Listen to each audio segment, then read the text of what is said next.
సురవరం ప్రతాప్ రెడ్డి గారు నెలకొల్పిన గోల్కొండ పత్రికలో సేవలు అందించారు.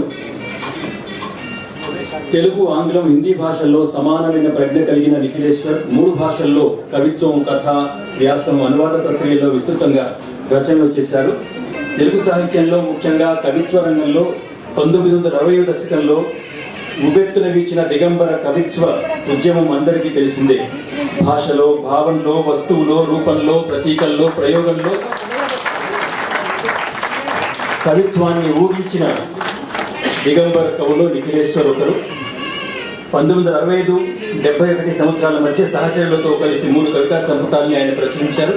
ఇంకా మండుతున్న తరం, ఈనాటికి 4 శతాబ్దాల సాక్షిగా, నా మహానగరం, జ్ఞాపకాల కొండ వంటి కవితా సంపుటాలని వెలియించారు. గత 50 ఏళ్లుగా ఆధునిక తెలుగు కవిత్వ రంగంలో తనదైన ప్రత్యేక గొంతును పలికిస్తూ నిరంతర ప్రవాహంగా సాగుతున్న నిఖిలేశ్వర్ అసలు పేరు యాదవ్ రెడ్డి.